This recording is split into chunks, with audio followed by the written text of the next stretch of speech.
Hello ધોરણ 11 ના વિદ્યાર્થીઓ, રેડી છો આજના સેશન એમસીક્યુ માટે જેની તમે લોકો રાહ જોતા હોવ છો? બરાબર છે. આજે આપણે જોઈશું એમસીક્યુઝ. કોના એમસીક્યુ? પારિમાણિક સમીકરણ, પારિમાણિક વિશ્લેષણના એમસીક્યુઝ. અને મોસ્ટલી એવા એમસીક્યુ જે previous year PYQ, previous year question, આગળના વર્ષમાં પૂછાઈ ગયા છે. બરાબર. તો આપણે વિડીયો સ્ટાર્ટ કરીએ એના પહેલાં એક વસ્તુ કહી દઉં કે જ્યારે પણ આવો પીવાયક્યુ વાળો સેશન હોય ને, તો અંદર એક મોટિવેશન રાખવાનું કે નોટ ને પેન લઈને બેસવાનું અને એવું એક મોટિવેશન રાખવાનું કે સાલું સૌથી પહેલાં આન્સર મારો આવવો જોઈએ. બરાબર છે. અને આન્સર આવે એટલે કમેન્ટમાં લખી જ દેવાનો કે સર આ આન્સર છે. કદાચ માન લો ખોટો હોય તો ચિંતા નહીં કરવાની બેટા, ભૂલ બધાની થાય, ભૂલ થાય, પણ એક મોટિવેશન, એક એનર્જી એવી આપણી અંદર હોવી જોઈએ. બરાબર છે. તો જો સમજો, લાસ્ટ ટાઈમ સુધી સેશન તમે જોયા હશે એવું હું માનીને આગળ ચાલ્યો છું. બરાબર છે. આ આપણે લાસ્ટ ટાઈમ સાબિત કર્યું હતું, પારિમાણિક વિશ્લેષણની મદદથી સાબિત કર્યું હતું. કયું સમીકરણ? ટી બરાબર શું?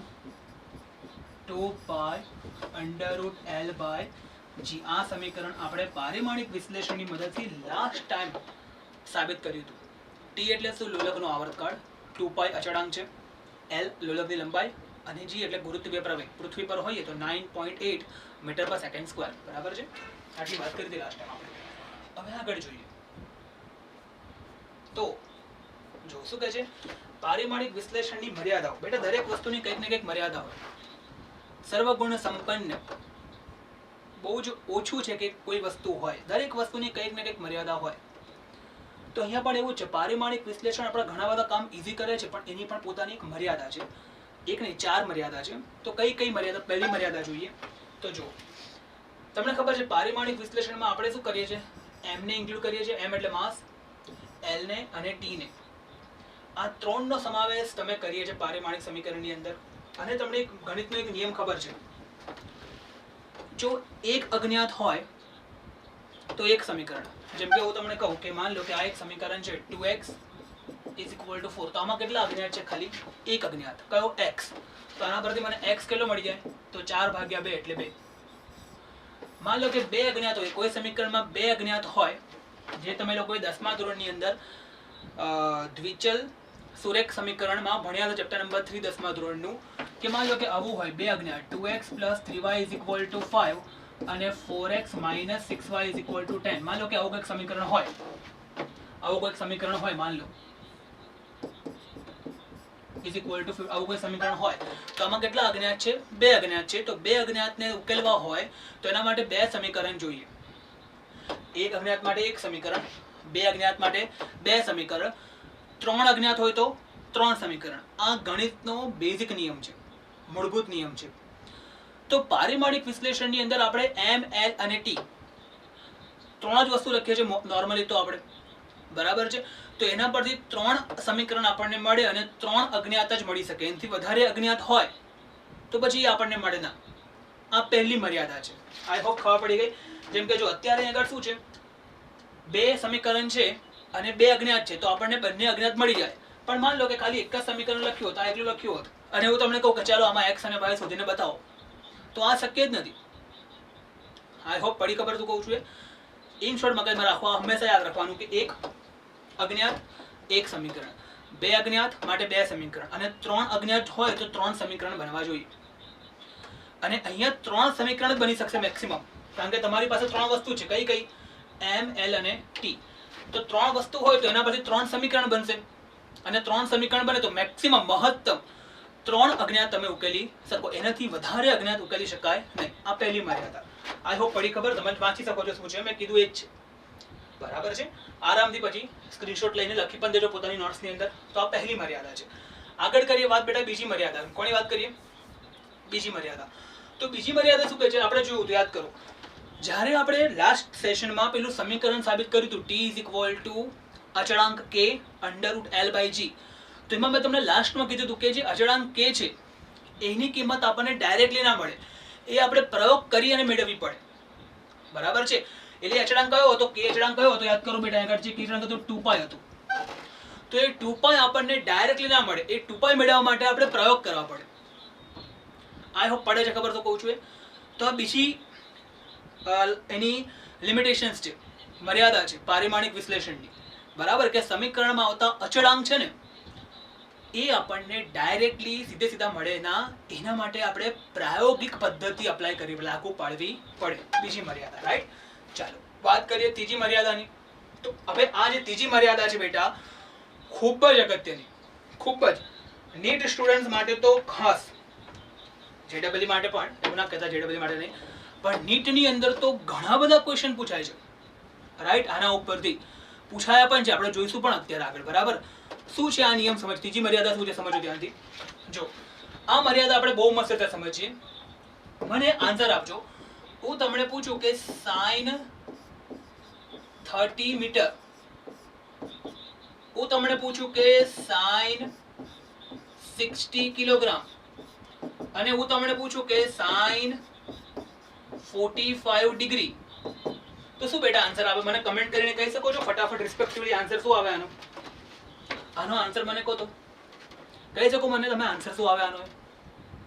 તો જો હું તમને સમજાવું, વિડીયો પોઝ કરીને કમેન્ટ કરજો અને વિચારજો કાં તો પછી, તો તમને કહી દો. તમે કહેશો કે સાઇન 30, સર સાઇન 30 નો આન્સર શું આવે? 1/2, સાઇન 60 √3/2 અને સાઇન 45 1/√2. જો તમે આવો આન્સર વિચાર્યો હોય તો કોંગ્રેચ્યુલેશન્સ, તમે રોંગ છો. નથી આન્સર સાચો બેટા, સમજો ધ્યાનથી. આ આન્સર સાચો છે, પણ આ બે આન્સર કેવા છે? રોંગ છે. સર કેમ રોંગ? 10મા ધોરણમાં અમે ટેબલ ભણ્યા જ સર.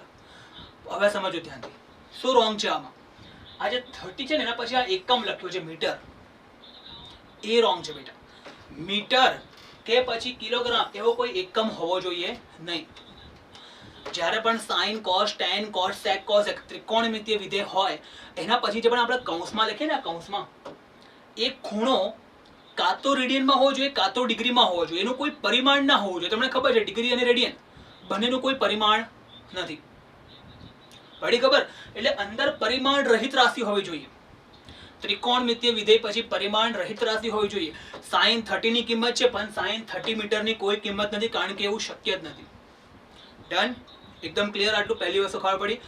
એ રીતે હું તમને પૂછું કે log 2, તો log 2 નો આન્સર થાય છે 0.3010.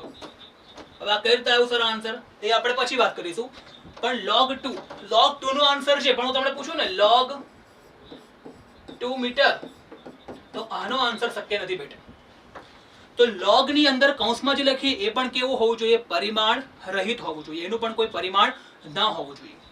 આઈ હોપ મગજમાં એકદમ ક્લિયર થાય શું કહું છું એ. કોઈ ડાઉટ અહીં સુધી? બરાબર. ત્રિકોણમિતીય વિધેય માટે, log માટે ત્રીજું કયું છે એવું વિધેય, કાં તો કયું વિધેય છે એવું ત્રીજું એક જોઈએ આપણે વિચારીએ. તો ત્રીજું છે એક્સપોનેન્શિયલ, ચરઘાતાંકીય વિધેય. ગુજરાતીમાં એવું કહેવાય ચરઘાતાંકીય. આની આપણે બેઝિક મેથેમેટિક્સમાં બહુ ડીપમાં વાત કરીશું. ચરઘાતાંકીય વિધેય શું છે હમણાં એવો મગજમાં રાખો. ની એક વેલ્યુ છે 2.718, બરાબર છે 2.718 આવી આની કિંમત છે. ની કિંમત છે બેટા. હવે માન લો કે અહીં આગળ આવું લખું કે ની ઘાત 3 મીટર, માન લો મેં લખી ની ઘાત કેટલી? 3 મીટર. ની ઘાત માન લો કે હું લખું છું 3 મીટર. તો આનો કશો આન્સર શક્ય નથી, પણ આવું લખું ને ની ઘાત 3, તો આનો આન્સર શક્ય છે. મતલબ કે એક્સપોનેન્શિયલ ની જે ઘાત હોય એ પણ પરિમાણ રહિત હોવી જોઈએ, એનું પણ કોઈ પરિમાણ ન હોવું જોઈએ. બોલો ડન કે નહીં? પડી ખબર? એ રીતે જ એક બીજું વિધેય લખી દો મગજમાં. માન લો કે આવું લખ્યું હોય સાઇન ઇનવર્સ.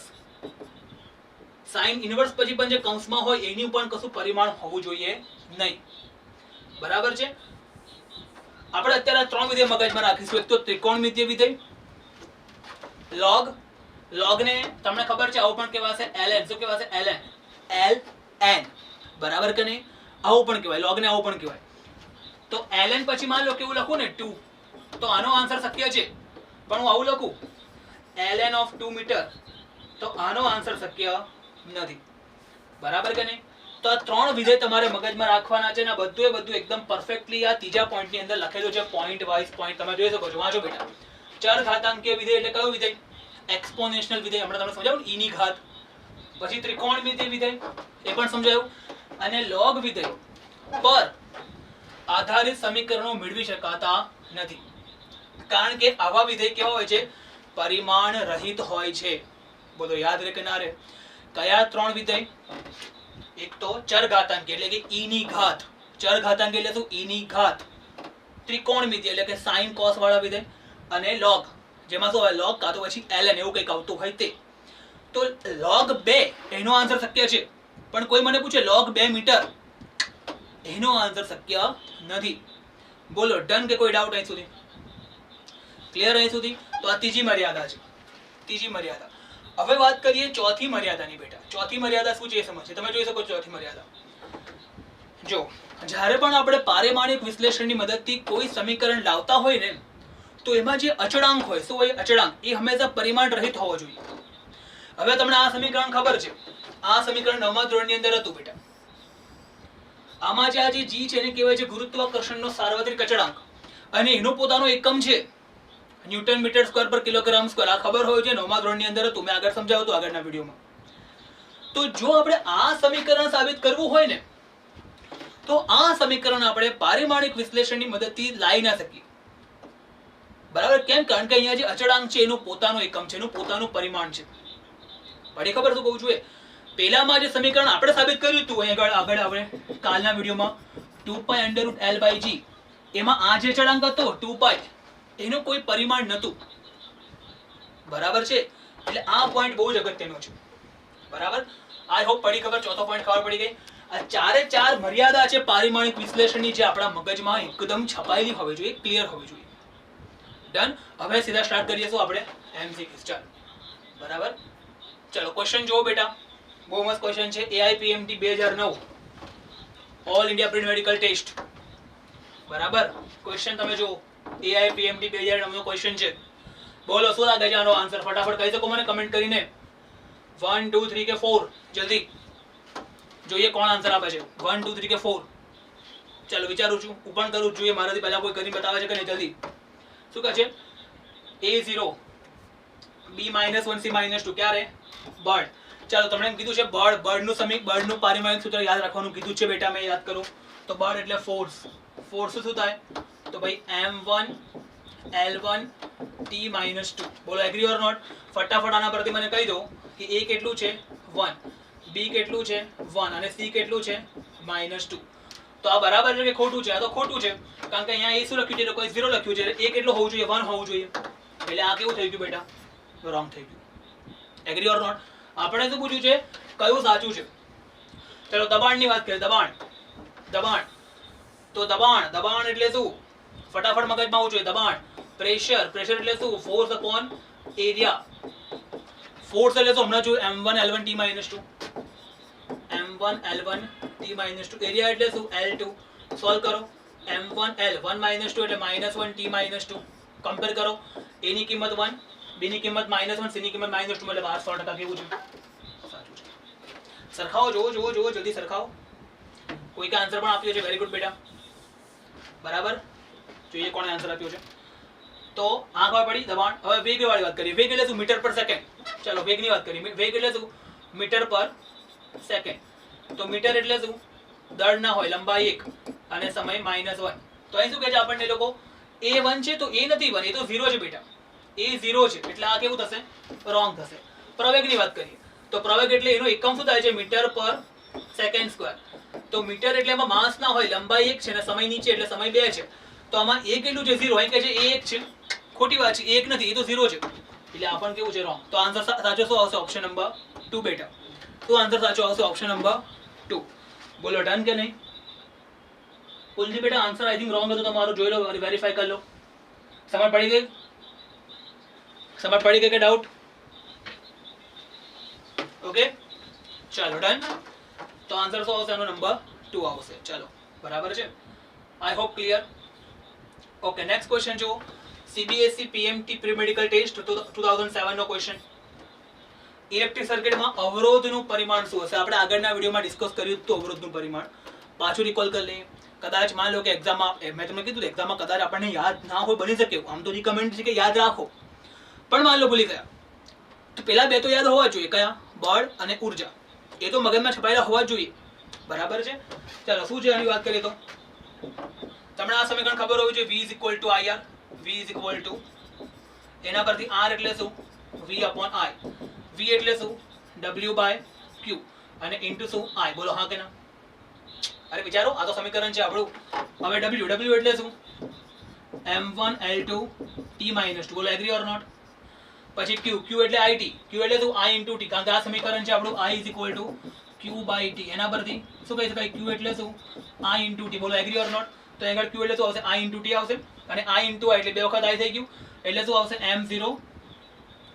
ચાલો હજુ એક સ્ટેપ વધારી દઈએ આપણે, પછી આ કરીએ. તો w q એટલે શું? i * t અને પાછું શું છે આગળ? i. એટલે w/i * i એટલે શું આવશે? i² * t. આ t એટલે સમય, આ t એટલે સમય. તો w એટલે શું બેટા? m1l2 t - 2. બરાબર છે કે નહીં? છેદમાં i નો સ્ક્વેર એટલે ડાયરેક્ટ લખી શકાય a2 અને t એટલે t1. હવે સોલ્વ કરવાને તો m1l2 t - 2 પર લેશો તો -3 અને a - 2. તો કોઈ ઓપ્શન દેખાય છે? m1l2 t - 3 a -1, sorry a -2. m1l2 t - 3 a - 2. એટલે એ લોકો શું કીધું? એને i ના ફોર્મમાં રિપ્રેઝન્ટ કર્યું છે. m1l2 t - 3 i - 2. તો આ પણ પ્રેઝન્સ ઓફ માઇન્ડ રાખો. આપણે જેને રિપ્રેઝન્ટ કરીએ છીએ એના ફોર્મમાં એમ્પિયર, એ લોકોએ કયા? i ના ફોર્મમાં રિપ્રેઝન્ટ કર્યું. બીજું કશો ફરક છે નહીં. બોલો ડન કે નહીં? તો આન્સર શું આવશે આનો? Option number 3. ઘણા સ્ટુડન્ટે આન્સર આઈ થિંક સાચો આપ્યો છે. વેરી ગુડ કુલદીપ, આ વખતે બરાબર છે. ઓકે, આન્સર શું આવશે? 3. Very good. ચાલો નેક્સ્ટ. તો CBSE PMT ક્વેશ્ચન 2007 નો હતો, રાઈટ? ચાલો નેક્સ્ટ જોઈએ. ઓકે, આગળ જોઈએ. હા, હમણાં જ વાત કરીએ આપણે પારિમાણિક વિશ્લેષણ ઉપર, એના ઉપર જ છે અને કાલે પણ વાત કરી હતી. યાદ કરો, મેં તમને કીધું હતું આ ક્વેશ્ચન છે ને એના પહેલા હિન્ટ કહી દઉં. શું છે આની હિન્ટ? જો સમજો. માન લો કે એવું લખું આગળ 5 કિલોગ્રામ. તો કિલોગ્રામ મને ક્યારે મળે? જો કિલોગ્રામની અંદર કિલોગ્રામ એડ કરીએ તો જ મને કિલોગ્રામ મળે, બાકી કિલોગ્રામ મળે જ ના. મતલબ કે જ્યારે સરવાળાની વાત આવે કાં તો બાદબાકીની વાત આવે તો હંમેશા સરખી રાશિનો સરવાળો કે બાદબાકી થાય. હા, ગુણાકાર ભાગાકારની અંદર અલગ અલગ રાશિ હોય તો વાંધો ના આવે. પડી ગયો? જેમ કે ઘનતા. તો ઘનતા એટલે શું બેટા? દળ ભાગ્યા કદ. ઘનતા એટલે દળ ભાગ્યા કદ. હવે દળનો એકમ કયો? કિલોગ્રામ. અને કદનો એકમ કયો? Meter cube. બંને અલગ અલગ વસ્તુ છે. ભાગાકાર થઈ શકે, બંને અલગ અલગ રાશિ હોય તો ભાગાકાર થઈ શકે, ગુણાકાર ના થઈ શકે. આ વસ્તુ મગજમાં રાખો. સોરી, સરવાળો કે બાદબાકી ના થઈ શકે, ભાગાકાર ગુણાકાર થઈ શકે. બરાબર છે? ચાલો આગળ વાત કરીએ આના ઉપર. શું કહે છે? કણનો t સમયે વેગ v at + b / t + c છે. જ્યાં a b અને c શું છે? અચળાંક છે. a b અને c ના પરિમાણ શોધો આપણે. ચાલો એવું કીધું છે ક્વેશ્ચન. બહુ મસ્ત ક્વેશ્ચન છે, સમજો ધ્યાનથી. જુઓ આની શોર્ટકટ ટ્રીક કો લોંગકટ ટ્રીક કો જે કોઈ અહીં લખું છું પહેલા. તો v = at. તો v = at. v = at વત્તા શું લખ્યું છે? b / t + c. b / t + c. કોના કોના પરિમાણ આપણે શોધવાના છે? a b અને c અચળાંક છે, તો a b c ના પરિમાણ શોધો. આમાં ઇન્ટરેસ્ટ છે a માં, પછી આ b માં અને આ c. આટલી વસ્તુમાં આપણને ઇન્ટરેસ્ટ છે. હવે c તો જોઈને ખબર પડી જાય. તમે જુઓ બેટા, આ c આપણે કોણીમાં એડ કર્યો છે? t એટલે કે ટાઈમમાં એડ કર્યો છે. હવે જો ટાઈમમાં મેં એડ કર્યું છે ને, મતલબ c છે પોતે પણ એનો એકમ કયો હોવો જોઈએ? સમયમાં જ હોવો જોઈએ, કારણ કે સમયમાં સમય એડ થાય. વિચારો, સમજો વાતને શું કહું છું. જો આ t શું છે? આ t સમય છે, બરાબર? અને આ સમયની અંદર મેં એડ કર્યો c ને, તો c પોતે શું હોવું જોઈએ? સમય જ હોવો જોઈએ ને, કારણ કે સમયમાં સમય એડ થાય. Agree or not? એટલે c નું તો મને મળી પણ ગયું. c શું આવશે? સમય. એટલે સમય હોય તો m0 l0 t1. બોલો એગ્રી ઓર નોટ? c ની મળી ગયું. ચાલો હવે જોઈએ કોનું? b નું. આ b નું જોઈએ એના પહેલા આપણે એ જોઈ લઈએ, આનું જોઈ લઈએ. હવે જો કઈ રીતે જોઈશું સમજો ધ્યાનથી. આ v એટલે વેગ. વેગ શામાં છે? મીટર પર સેકન્ડમાં. જો આ મીટર પર સેકન્ડમાં હોય તો આ at છે ને, આ at એ આખું ભેગું થઈને શું હોવું જોઈએ? મીટર પર સેકન્ડ. આખું ભેગું થઈને મીટર પર સેકન્ડ હોવું જોઈએ. હવે એમાં જે t છે એ t કે છે ભાઈ, હું તો શું છું? હું તો સેકન્ડ જ છું. હું તો સેકન્ડ છું. હવે આ બાજુ સેકન્ડ છે આગળ, તો આને શું હોવું જોઈએ? સમજો ત્યાંથી. આવું હોવું જોઈએ મીટર પર સેકન્ડ સ્ક્વેર. કેમ? વિચારો, સમજો ધ્યાનથી શું કહું છું. જો ફરીથી કહું છું, સમજો, ધ્યાનથી સમજો શું છે. આ જે v છે એ v શામાં થયું? મીટર પર સેકન્ડમાં. જો આ મીટર પર સેકન્ડમાં હોય તો આ આખું શામાં હોવું જોઈએ? મીટર પર સેકન્ડમાં. અને આ પણ શામાં હોવું જોઈએ? મીટર પર સેકન્ડમાં. કારણ કે મીટર પર સેકન્ડમાં મીટર પર સેકન્ડ એડ થાય ને આપણને મીટર પર સેકન્ડ મળે. બોલો એગ્રી ઓર નોટ? હવે જો આ મીટર પર સેકન્ડમાં હોવું જોઈએ, એમાં આપણને કહે છે કે જે ટી છે એ તો કહે છે ભાઈ હું તો ફિક્સ છું, શામાં છું? સેકન્ડમાં છું. તો કહે છે એ જ કહેશે ચિંતા નહીં, એવું બધું સાઈડ કરી દઈશ. તો એ શામાં હોવું જોઈએ? મીટર પર સેકન્ડ સ્ક્વેર. કેમ કે જેથી કરીને બેટા આપણો આ 1 સેકન્ડ સ્ક્વેર છે તો 1 સેકન્ડ કટશે એટલે બાકી શું રહે? ખાલી આપણું મીટર પર સેકન્ડ બાકી રહે. આઈ હોપ પડી ખબર શું કહું છું. આ સૌથી ઈઝી ટ્રીક છે સમજવાની. સમજતા આપણે તો રિપીટ કરો, જોવો પાછું. બરાબર છે? તો શું આવશે? એને આગળ બેઝિકલી આપણો a નો શું મળી ગયો આપણને? તો મીટર પર સેકન્ડ. મીટર પર સેકન્ડ એનો એકમ થઈ ગયો. એના પરથી એનું પારિમાણિક સમીકરણ શું લખાય? તો મીટર એટલે માસ નથી, લંબાઈ છે, અને સમય નીચે એટલે -1. બોલો ક્લિયર થઈ ગયું? તો આ થઈ ગયું શું? a નું સોરી મીટર પર સેકન્ડ સ્ક્વેર. હા, મીટર પર સેકન્ડ સ્ક્વેર એટલે આગળ શું આવશે? t ની કઈ આવશે? -2. જો આ મીટર પર સેકન્ડ સ્ક્વેર છે તો આને ખાશે ને. બરાબર, ડન કે નહીં? હવે વાત કરીએ b ની. તો b તો એકદમ સિમ્પલ છે. તમે જુઓ b શું હોવું જોઈએ? વિચારો. નીચે તો સેકન્ડ છે જ. નીચે આપણે શું કર્યું? આ સેકન્ડ, આ પણ સેકન્ડ, સેકન્ડમાં સેકન્ડ એડ કર્યું તો આપણને નીચે તો સેકન્ડ મળી ગયું. પણ આપણે આખું શું લાવવાનું છે? કારણ કે આ મીટર પર સેકન્ડ છે એટલે આ પણ મીટર પર સેકન્ડ લઈ આવ્યા. તો આ પણ મીટર પર સેકન્ડ લાવવું હોય તો આ b શું હોવું પડશે બેટા? મીટર હોવું પડે. વિચારો તો મીટર પર સેકન્ડ આવે ને. બધી બાજુ મીટર પર સેકન્ડ સેટ કરવાનું છે. બરાબર? એટલે b નું શું આવશે? મીટર મતલબ ખાલી મીટર. b નું શું આવશે? ખાલી મીટર. તો મીટર હોય તો m0 L1 T0 મળી ગયું આપણને a b અને c નું પરિમાણ. હવે આવું કઈ છે ઓપ્શન જોઈએ. ચાલો a તો a નો કયો છે? m0 L1 T-2 મતલબ કે L1 T-2 L1 T-2. આમાં નથી એટલે આ તો અહીંથી જ રોંગ થઈ ગયું. તમે જો આ તો આવું છે ને, T2 છે એટલે આ તો રોંગ થઈ ગયું. આ એક છે, આમાં પણ એવું કશું છે નહીં, આમાં પણ નથી એટલે આન્સર શું આવશે? ઓફકોર્સ 1 જ આવશે. આન્સર શું આવશે? 1. કારણ કે આમાં જો L T ની કઈ -2. પછી b નું શું હતું આપણું? જો b નું શું છે બેટા? જો તો L1. અહીં પણ શું છે? b નું. આ b ની અકોર્ડિંગલી શું છે આગળ? L1. અને જે c છે c નું શું છે આગળ? T1. તો આપણું પણ શું હતું? જુઓ c નું T1. બોલો ડન કે નહીં? આ જુઓ c નું શું છે? T1. એટલે આન્સર શું આવશે આનો? Option number 1. આ થોડુંક સમજ પડી ગઈ? કોઈ ડાઉટ હોય તો ફરીથી રિપીટ કરી શકો છો. બોલો ક્લિયર? ઓકે, આનાથી તમારું કામ ઈઝી થશે. બરાબર છે ને? આવું ફટાફટ તમારે વિચારવાનું છે. સૌથી સિમ્પલ વસ્તુ આ જ કે જો ભાઈ આ બાજુ મીટર પર સેકન્ડ હોય ઇક્વલ ટુ ની આ બાજુ મીટર પર સેકન્ડ હોય તો અહીં આગળ પણ મીટર પર સેકન્ડ વત્તા મીટર પર સેકન્ડ હોવું જોઈએ અને પછી એ પ્રમાણે આગળ પ્રોસીડ કરવાનું. બરાબર છે? તો કોઈ વાંધો આવે નહીં. ડન? તો શું આન્સર આવશે આનો? Option number 1. AI PMT 2006 નો ક્વેશ્ચન છે. ઘણો સરસ ક્વેશ્ચન છે, મજા આવી હશે. ચાલો નેક્સ્ટ જોઈએ. Okay, CPMT 1994 simple question. નીચેનામાંથી કયું પારિમાણિક સૂત્ર દબાણનું છે? બધા સિમ્પલ નીટ લેવલના ક્વેશ્ચન છે. JEE ના પણ આવશે બેટા, ચિંતા ના કરો. JEE ના સ્ટુડન્ટો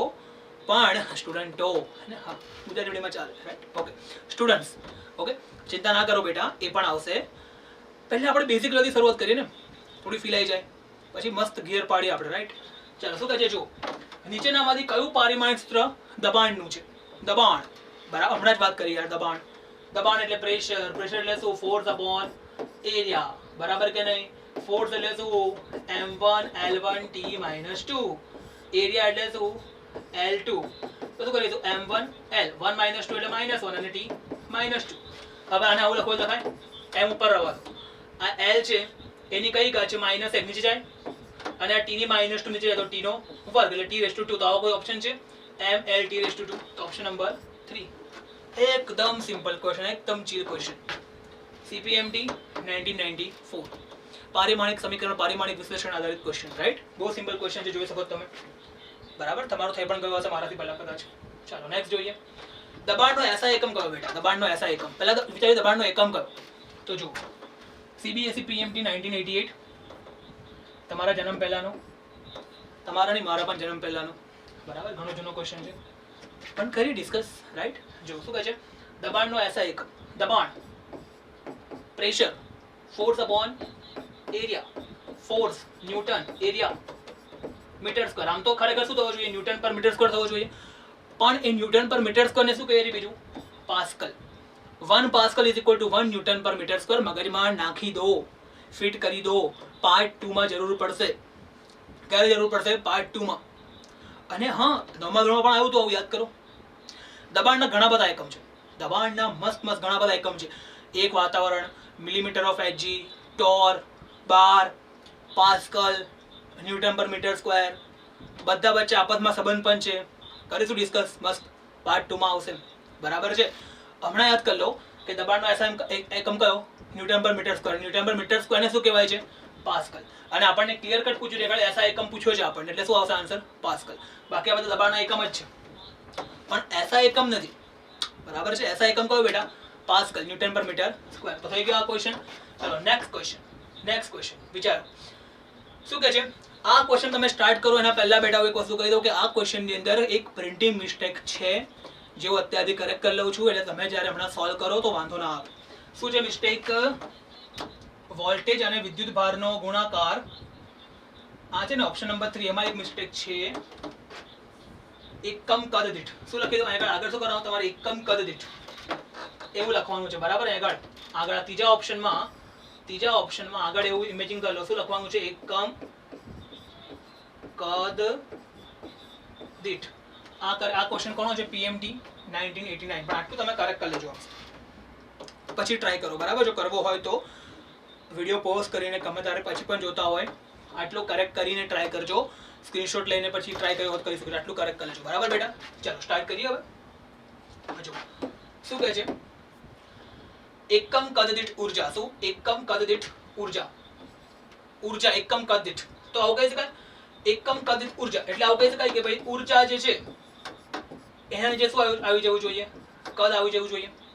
બરાબર છે. એકમ કદ દીઠ એને આવું પણ કહેવાય છે E પર યુનિટ વોલ્યુમ. E પર એનર્જી પર યુનિટ વોલ્યુમ. તો ઉર્જાનો સમીકરણ શું છે? m1l2 t - 2. અને કદ એટલે શું બેટા? લંબાઈની કઈ? 3. કદ એટલે લંબાઈની 3 થાય ને. હવે સોલ્વ કરવાનું. શું આવશે આનું પરિમાણ? m1l આ 2 છે, આ 3 છે, ઉપર હશે એટલે શું થશે? -1 અને t - 2. એટલે આનું પરિમાણ આવું આવ્યું. ચાલો a નું પરિમાણ આવું. એ એટલે કે ઓપ્શન નંબર 1 નું પરિમાણ આવ્યું. આપણે ક્વેશ્ચન શું કહે છે? નીચેનામાંથી કઈ રાશિ અન્યથી અલગ પડે છે એવું કીધું છે આપણને. તો અલગ પડે એટલે જેનું પરિમાણ અલગ આવતું હોય એ અલગ પડે છે. આ ક્વેશ્ચન છે. તો આનું પરિમાણ આપણું શું આવ્યું? મેં કીધું એ પ્રમાણે m1l -1 t - 2 આવું પરિમાણ આવ્યું. બોલો એગ્રી ઓર નોટ? હવે વાત કરીએ નંબર 2 ઓપ્શન. એકમ ક્ષેત્રફળ દીઠ બળ. ફરતી એકમ ક્ષેત્રફળ દીઠ બળ. તો અહીં વાત કરું છું નંબર 2. બળ કીધું છે F. એકમ ક્ષેત્રફળ એટલે શું? A. ચાલો અહીં લખું છું બળ, છેદમાં શું લખું છું? એકમ ક્ષેત્રફળ. બોલો ફટાફટ બેટા. બળનું શું થાય? m1l1 t - 2. બોલો એગ્રી ઓર નોટ? છેદમાં ક્ષેત્રફળ એટલે શું? L2. સોલ્વ કરીએ આપણે આને. તો m1 તો છે જ, 1 - 2 એટલે L. એકમ ક્ષેત્રફળ દીઠ બળ. બળ એટલે m1l1 t - 2. એક મિનિટ. હા, 1 - 2 એટલે -1 અને t - 2. બોલો ડન કે નહીં? પડી ખબર કે ના પડી? આ જો આ 1 પછી આ 1 છે, આ 2 છે, ઉપર હશે એટલે -1 -2 થશે ને. તો 1 માંથી 2 જાય તો -1 અને પછી t - 2 એવું ને એવું. એટલે આ b છે એનું પણ પરિમાણ કેવું આવ્યું? સેમ આવ્યું. એટલે આ બંનેના પરિમાણ સેમ છે, એટલે આ બંને તો સરખા છે. વાત કરીએ ત્રીજા નંબર 3 ની વાત કરીએ. તો નંબર 3 ની અંદર નંબર 3 અહીં લખું છું બેટા. નંબર 3 સમજો ધ્યાનથી. નંબર 3 અહીં લખું છું. નંબર 3 શું છે? એકમ કદ દીઠ વોલ્ટેજ અને વિદ્યુત ભારનો ગુણાકાર. હવે તમને આવું ખબર હશે એક સમીકરણ છે W એટલે શું? V/Q. યાદ કરો. W એટલે V/Q. અનંત અંતરેથી એકમ ધન વિદ્યુત ભારને વિદ્યુત ક્ષેત્રમાં આપેલ બિંદુ સુધી લાવવા માટે કરવા પડતા કાર્ય નથી. બિંદુ પાસે વિદ્યુત ક્ષેત્રફળ કહેવાય. એવું યાદ કરો. 10મા ધોરણમાં હતું આવું. અરે સમજાય પાછું, તો ખાલી યાદ કરો. રાઈટ. તો જો W એટલે V/Q. આના પરથી V એટલે શું? W into Q. રાઈટ. આ થઈ ગઈ ટોટલ ઉર્જા. બરાબર છે. સોરી V એટલે શું? W/Q. આના પછી W એટલે શું? V into Q. અને આ W એટલે શું બેટા? ટોટલ ઉર્જા. કાર્ય શું છે? ઉર્જા. અને કેવી ઉર્જા? એકમ કદ દીઠ. તો આ નંબર 1 જ થઈ ગયું ને. અરે વિચારો, સમજો, ધ્યાનથી સમજો શું કહું છું. જો વોલ્ટેજ અને વિદ્યુત ભારનો ગુણાકાર. તો આપણને આ સમીકરણ ખબર છે. કયું સમીકરણ આપણને ખબર છે? V એટલે શું? W/Q. આના પછી W ને કરતા બનાવો તો W એટલે શું બેટા? V into Q. તો V એટલે શું? વોલ્ટેજ અને Q એટલે શું? વિદ્યુત ભાર. આ બેનો ગુણાકાર થયો કે ના થયો? અને ગુણાકાર શું આપે છે આપણને? W એટલે કે કાર્ય. અને કાર્ય શું છે? ઉર્જા. અને કેવી ઉર્જા પાછી? એકમ કદ દીઠ. તો આ તો સેમ કયો થઈ ગયો? Option number 1. એટલે ઓપ્શન નંબર 1 અને 3 નું પરિમાણ કેવું હોય? સરખું જ હોય ને. તો આ ત્રણ તો સમાન છે. આ ત્રણે કેવા છે? સમાન છે. આનું પરિમાણ પણ શું આવશે? m1 l - 1 t - 2 જ આવશે. ડન. અલગ કરવું પડશે. Option number 4. ઓપ્શન નંબર 4 શું છે? કોણીય વેગમાન. શું છે ઓપ્શન નંબર 4? કોણીય વેગમાન. ચાલો કોણીય વેગમાન સમજાવી દઉં છું આગળ. કોણીય વેગમાન શું છે તો જુઓ, સમજો ધ્યાનથી. આશા રાખો તમને રેખીય વેગમાન ખબર છે. રેખીય વેગમાન એટલે શું? p એટલે mv. તો કોણીય વેગમાન l એટલે શું થાય? તો રેખીય વેગમાન છે ને એને r થી ગુણી નાખવાનું. r એટલે ત્રિજ્યાથી ગુણી નાખવાનું. બરાબર છે? કોણીય વેગમાન થાય. બરાબર કે નહીં? પડી ખબર કે ના પડી? કોણીય વેગમાનનો મતલબ ખબર પડી? તો આ રીતે. ચાલો તમે કહો કે સર આ સમીકરણ અમને ખબર નથી, બીજો જુગાડ પણ સમજાવું છું. જો p એટલે શું? વેગમાન. તો વેગમાન એટલે દળ અને વેગનો ગુણાકાર. એટલે શું થશે? આવું થશે. દળ એટલે શું? માસ. માસ 1. વેગ એટલે મીટર પર સેકન્ડ. તો મીટર પર સેકન્ડ. અને r એટલે ત્રિજ્યા. ત્રિજ્યા એટલે શું? લંબાઈની કઈ ઘાત? 1. આને સોલ્વ કરો તો m1 l 1 ને 1 2 અને t - 1. આનું પરિમાણ તમે જો પેલા બધા કરતા અલગ આવે. તમે જો પેલાનું છે m1 l - 1 t - 2. આનું કયું છે કે અલગ છે? આનું કંઈક અલગ છે. એટલે અલગ કયો પડે છે? કોણીય વેગમાન અલગ પડે. આ ત્રણે સમાન છે અને કોણીય વેગમાન કેવો છે? અલગ પડે છે. બોલો ડન કે નહીં? કોણીય વેગમાન અલગ પડે છે. ક્લિયર થયું શું કહું છે? તો આ રીતે તમે કોણીય વેગમાન સમજી શકો છો. કદાચ માન લો આ યાદ નથી, બીજી ટ્રીક સમજાવો, સમજો ધ્યાનથી, મજા આવશે. માન લો કે આ ભૂલી ગયા. કેમિસ્ટ્રી ચેપ્ટર નંબર 2 જો તમારું થઈ ગયું હોય તો એમાં તમને ખબર છે, યાદ કરો કે પેલું જ્યારે ઇલેક્ટ્રોન આમ ફરતો હોય ને કક્ષામાં બોહરના નિયમ પ્રમાણે, તો એનું કોણીય વેગમાન એટલે શું? mvr એ h/2π ના પૂર્ણ ગુણાંકમાં હોય છે. યાદ કરો બેટા. યાદ આવ્યું કે ના આવ્યું? h/2π ના પૂર્ણ ગુણાંકમાં હોય છે. હવે જો વિચાર, આ n અને 2π એનું કોઈ પરિમાણ નથી. Agree or not? મતલબ એવું કહી શકાય કે જે mvr નું પરિમાણ છે, કોણીય વેગમાનનું પરિમાણ, એ જ કોનું પરિમાણ હશે? h નું પરિમાણ. વિચારો તો જો h નું પરિમાણ મને ખબર હોય, h એટલે શું? પ્લાન્ક અચળાંક. મને જો એનું પરિમાણ ખબર હોય તો મને કોણીય વેગમાનનું પરિમાણ ખબર પડી જાય. હવે h નું પરિમાણ કઈ રીતે ખબર પડશે? તો આવું સમીકરણ હતું, યાદ કરો. E = h * f. બુકમાં હતું આવું, h * μ. કેમિસ્ટ્રી ચેપ્ટર નંબર 2 ની વાત કરું છું. તો આના પરથી જો આપણે વાત કરીએ, h એટલે શું? E/μ. E એટલે ઉર્જા અને આ શું છે બેટા? આવૃત્તિ. શું છે આ? આવૃત્તિ. તો E એટલે ઉર્જા. ઉર્જા શું થાય? m1 l2 t - 2. અને આવૃત્તિ એટલે 1/t. t ઉપર જશે એટલે આગળ શું આવશે? t ની 1. તો આવું થાય m1 l2 t - 1. જો આ રીતે પણ આન્સર મળે. કારણ કે જે h નું પરિમાણ હશે, પ્લાન્ક અચળાંક, એ જ કોનું હશે? કોણીય વેગમાનનું પરિમાણ. પણ કહેવાનો મતલબ એ છે કે આ કોણીય વેગમાનનું પરિમાણ આ બાકીના 3 કરતા કેવું છે? અલગ છે. બોલો ડન કે નહીં? આ વસ્તુ મગજમાં ક્લિયર રાખવાની છે. આઈ હોપ પડી ગઈ હશે ખબર શું કહું છું. ચાલો તો વાત કરીએ, નેક્સ્ટ ક્વેશ્ચન જોઈએ. શું કહે છે નેક્સ્ટ ક્વેશ્ચન? જુઓ, નીચે પૈકી કયું વોલ્ટ દર્શાવે છે? નીચે પૈકી કયું વોલ્ટ દર્શાવે છે? CPMT 1990 ક્વેશ્ચન બેટા. નીચે પૈકી કયું વોલ્ટ દર્શાવે છે? બહુ સિમ્પલ છે યાર, હમણાં તો વાત કરી. વોલ્ટ એટલે શું? વિદ્યુત સ્થિતિમાન. એકમ ધન વિદ્યુત ભારને અનંત અંતરેથી વિદ્યુત ક્ષેત્રમાં આપેલ બિંદુ સુધી લાવવા માટે કરવા પડતા કાર્યને તે બિંદુ પાસેનું વિદ્યુત સ્થિતિમાન કહેવાય છે. કાર્યનો એકમ કયો છે? જૂલ. વિદ્યુત ભારનો એકમ કયો છે? કુલમ. તો જૂલ પર કુલમ એવો કોઈ ઓપ્શન છે? નીચે પૈકી કયું વોલ્ટ દર્શાવે છે? જૂલ પર કુલમ નથી, જૂલ પર કુલમ નથી, વોટ પર કુલમ નથી. અહીં તો આ છે કુલમ પર જૂલ નહીં, વોટ. ચાલો હવે બીજું વિચારીએ. રાઈટ? ચાલો સમજો. આપણને એક સમીકરણ આપણને તો ખબર છે બેટા. શું? P = IV. P = IV આપણને ખબર છે. આ 10મા ધોરણનું સમીકરણ. P = IV, P = I²R અને P = V²/R. 10મા ધોરણના 3 સમીકરણ છે પાવરના. ના ખબર હોય તો 12th ની અંદર ચેપ્ટર નંબર 3 માં જરૂર પડશે, કરવાના છે આપણે. બરાબર? 10માનું સેશન પણ ચાલે છે, તમને ખબર છે. ઘણી વખત એવું લાગતું ને બેટા કે આપણા કોઈ કોન્સેપ્ટ 10માના ક્લિયર નથી, તો 10માના સેશન પણ આપણા YouTube પર ચાલે જ છે, જોઈ લેવાના. બીકોઝ બેઝિક્સ તમારા ક્લિયર નહીં હોય તો મજા ના આવે આગળ. આ વસ્તુ મગજમાં રાખજો. બરાબર છે? સમજાવીશું પાછું 10માના સેશનમાં ડિસ્કસ કરીશું આપણે. તો P = IV. આના ઉપરથી કોઈ મને પૂછે કે વોલ્ટનું શું થાય? વોલ્ટ એટલે શું? P / I થાય કે ના થાય? બોલો. હવે પાવરનો એકમ કયો? પાવર. યાદ મેં કીધું હતું પાવર, કાર્યક્ષમતા, એનો એકમ છે વોટ. વોલ્ટ નહીં, વોટ. 2 સેશન પહેલા વાત કરી હતી આવી. તો આનો એકમ કયો આવશે? વોટ. છેદમાં કરંટનો એકમ કયો બેટા? એમ્પિયર. એટલે શું આન્સર આવશે? વોટ/એમ્પિયર. વોટ/એમ્પિયર. બહુ સિમ્પલ ક્વેશ્ચન, મસ્ત ક્વેશ્ચન છે. આ ક્વેશ્ચન પૂછવાનું રીઝન શું હતું ખબર? કે સ્ટુડન્ટ કન્ફ્યુઝ થઈ જાય. એ લોકોને એક આ ફોર્મ્યુલા ખબર હોય, જૂલ પર કુલમ, અને પછી કંઈ જુએ ને જૂલ, હા હાર્યું જૂલ આવ્યો એટલે ટીક કરી દે. પણ એવું નહીં, પરફેક્શન સાથે આપણને ખબર હોવી જોઈએ. સિમ્પલ ક્વેશ્ચન છે, કોઈ કોમ્પ્લિકેશન નથી. પાછો તમારો ફેવરેટ ક્વેશ્ચન આવ્યો. હવે આનો આન્સર તમને આવડવો જોઈએ. બોલો કોણ કહેશે ફટાફટ આનો આન્સર? જલ્દી, મસ્ત ક્વેશ્ચન છે આ તો. શું કહે છે? જો કણનો વેગ આ સમીકરણ પર આધાર રાખે છે તો એનો એકમ શું થશે? બહુ સિમ્પલ ક્વેશ્ચન યાર. જો તમને ખબર છે કે વેગ એટલે શું હોય? મીટર પર સેકન્ડ. જો આ મીટર પર સેકન્ડ હોય તો આ એ છે પણ સામો હોવું જોઈએ બેટા, મીટર પર સેકન્ડમાં જ હોવું જોઈએ. વાત ખતમ થઈ ગઈ. તો એનો એકમ કયો આવશે? મીટર પર સેકન્ડ. બોલો ક્લિયર કે નહીં? કમેન્ટ કરીને મને કહો કે બી નો એકમ શું હોવો જોઈએ અને સી નો એકમ શું હોવો જોઈએ. અહીં લખું છું ફરીથી. v બરાબર શું છે આપણું?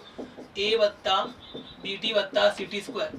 આપણે તો એનો પૂછ્યો છે, એનો આન્સર તો આપણો આવી પણ ગયો. વાત ખતમ થઈ ગઈ. પણ આ તો આપણે જાણકારી માટે કે બી નો એકમ શું હોવો જોઈએ મને કહી શકો તમે? તો જો આ v નો એકમ મીટર પર સેકન્ડ છે, a નો એકમ તો મીટર પર સેકન્ડ થઈ ગયો. હવે આ બંનેનો ભેગો થઈને શું થવો જોઈએ? આ બંનેનો ભેગો થઈને શું થવો જોઈએ? મીટર પર સેકન્ડ થવું જોઈએ, રાઈટ? એમાં ટી કે છે, આ જે ટી છે બેટા એ તો ફિક્સ છે કે એ કે છે કે હું તો ફિક્સ જ રહીશ, હું તો સેકન્ડ જ રહીશ, હું નહીં બદલાવ. તો બી કે ચિંતા નહીં ભાઈ, હું છું ને, હું શું કરી લઈશ? મીટર પર સેકન્ડ સ્ક્વેર કરી લઈશ પોતાની જાતને. કે જેથી આ સેકન્ડ કટ થઈ જાય અને બાકી રહે પાછું મીટર પર સેકન્ડ. એટલે બી નો એકમ શું આવશે? મીટર પર સેકન્ડ સ્ક્વેર. બોલો ડન કે નહીં? એગ્રી? એ રીતે સી નો એકમ શું આવશે? મીટર પર સેકન્ડ નો ક્યુબ આવશે. વિચારો, સેમ લોજિક વિચારો. આ એકમથી કરવાથી તમારું કામ ઈઝી થઈ જશે, મજા આવશે તમને. બરાબર છે? તો આ રીતે ક્વેશ્ચન કરવાનો જાણો. નેક્સ્ટ ક્વેશ્ચન જોઈએ. જો શું ક્વેશ્ચન છે? CBSE 1992 નો ક્વેશ્ચન છે બેટા. બરાબર, ચલો ડિસ્કસ કરીએ શું છે આ ક્વેશ્ચન. જો આ ક્વેશ્ચન બહુ જ મજેદાર ક્વેશ્ચન છે, one of my favourite question. હું તમને સમજાવું કેમ મજા આવે એવો ક્વેશ્ચન સમજવા. જો શું કહે છે? એક મિનિટ ઉભા રહો, એક મિનિટ ઉભા રહેજો ખાલી. ચાલો એક ક્વેશ્ચન જોઈએ. એના પહેલા એના લિંક નો એક ક્વેશ્ચન છે એ જોઈ લઈએ. લિંક વાળો ક્વેશ્ચન છે એ જોઈ લઈએ. શું કહે છે? જો x = at + bt². જ્યાં x શું છે? પદાર્થ દ્વારા કપાયેલ અંતર અને t શું છે? t સમય સેકન્ડમાં હોય તો b નો એકમ શું થાય? આ ક્વેશ્ચન નો આન્સર મને કહો. ચાલો ફટાફટ કરીને આ ક્વેશ્ચન નો આન્સર કહો મને. શું લાગે છે? બોલ બેટા, આનો આન્સર શું આવશે?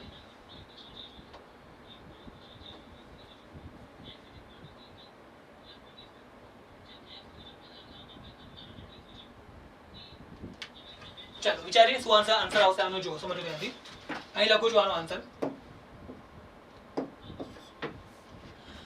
x બરાબર 80 વત્તા bt². પાછું લખી દઉં છું અહીં આગળ. x = શું? 80 વત્તા bt². બરાબર છે? હવે તમને ખબર છે x શું છે? પદાર્થ દ્વારા કપાયેલ અંતર. અંતર શામાં હોય બેટા? મીટરમાં હોય. અંતર હંમેશા મીટરમાં હોય. Agree or not? હવે આ જે a છે, આ 80 બંને ભેગું થઈને શામાં હોવું જોઈએ? મીટરમાં હોવું જોઈએ. કારણ કે a શામાં છે? આપણું મીટરમાં છે. આ જે છે x, x શામાં છે? આપણું મીટરમાં છે. બરાબર? એટલે આ 80 આપણું ભેગું થઈને શામાં હોવું જોઈએ? મીટરમાં હોવું જોઈએ. હમણાં જ વાત કરી. આ t કે છે હું તો ફિક્સ છું ભાઈ, હું નહીં બદલાવ, હું તો સેકન્ડમાં છું જ. તો હવે આ a શું કરવું પડશે? એક તો મીટર લાવવાનું છે આ બાજુ માટે, મીટર લાવવાનું છે એક તો મીટર. આ તો સેકન્ડમાં ફિક્સ જ છે t. તો આ a ને મીટર લાવવાનું પણ છે અને પાછું આ સેકન્ડ ને ખાવાનું પણ છે. કટ થાય તો જ તો મીટર રહે ને. એટલે a નું શું આવશે બેટા? મીટર પર સેકન્ડ. બોલો ડન કે નહીં? ચાલો હવે આપણે વાત કરીએ b ની. તો હમણાં તમને પૂછ્યું મેં એ જ ક્વેશ્ચન છે. જુઓ તમે આ ક્વેશ્ચન CBSE 1993 માં. બરાબર કે નહીં? શું કરીશું? બોલો આના માટે શું કરીશું? તો જુઓ સમજો ત્યાંથી. આ જે t છે, t સમજો ત્યાંથી. આ જે t છે, t નો એકમ શું છે? Second square. તો ba અને આપણે ખાલી મીટર લાવવાનું છે તો આ ba શું કરવું પડશે? સેકન્ડ સ્ક્વેર ને ખાવું તો પડશે જોડે, કારણ કે આ તો b, આ જે t છે તો અહીંયા ફિક્સ છે સેકન્ડ સ્ક્વેર. બરાબર? અને જોડે પાછું અહીંયા શું કરવાનું છે? મીટર લાવવાનું પણ છે. Agree or not? એટલે શું થશે? અહીંયા સેકન્ડ સ્ક્વેર કટ. એટલે કે b નો એકમ શું આવવો જોઈએ? મીટર પર સેકન્ડ સ્ક્વેર. હા, અહીંયા આપણે અંતર કાપ્યું છે, કિલોમીટરમાં આપ્યું છે, એટલે શું આવશે? કિલોમીટર પર સેકન્ડ સ્ક્વેર. તો શું આવશે? કિલોમીટર પર સેકન્ડ સ્ક્વેર. આ રીતે એકમથી ફટાફટ શોધી શકો છો. આ જ ક્વેશ્ચન તમારા પારિમાણિક વિશ્લેષણથી પણ કરી શકાય, એવું નથી કે ના કરી શકાય, પણ એકમથી આપણે એને ફટાફટ કરી શકીએ છીએ. બરાબર છે? જો પેલો મેં કીધું એક સરસ મજાનો ક્વેશ્ચન, થોડો લેન્ધી ક્વેશ્ચન છે, સમય હમણાં આપણી જોડે છે નહીં અત્યારે. આપણે એક કામ કરીએ, નેક્સ્ટ સેશનમાં એક ક્વેશ્ચન મસ્ત રીતે કવર કરીએ. બરાબર છે? આખો લિંક અપ ક્વેશ્ચન છે. હવે જે આવશે બે, અને પછી 2-3 ક્વેશ્ચન એડવાન્સ લેવલના જોઈશું આપણે, અને પછી આપણે નવો ટોપિક સ્ટાર્ટ કરીશું. આશા રાખું છું કે આજના સેશનમાં કમ્પ્લીટ મજા આવી હશે, જે ઘણા બધા આપણે પીવાય ક્વિઝ જોયા અને કોન્ફિડન્સ પણ વધ્યું હશે કે જો તમે પ્રોપર ફંડામેન્ટલી બરાબર વસ્તુ કરો તો કશું જ હાર્ડ હોતું નથી, બધું આપણને આવડે એવું જ હોય છે, રાઈટ? ઓકે, તો મળીએ નેક્સ્ટ સેશનમાં.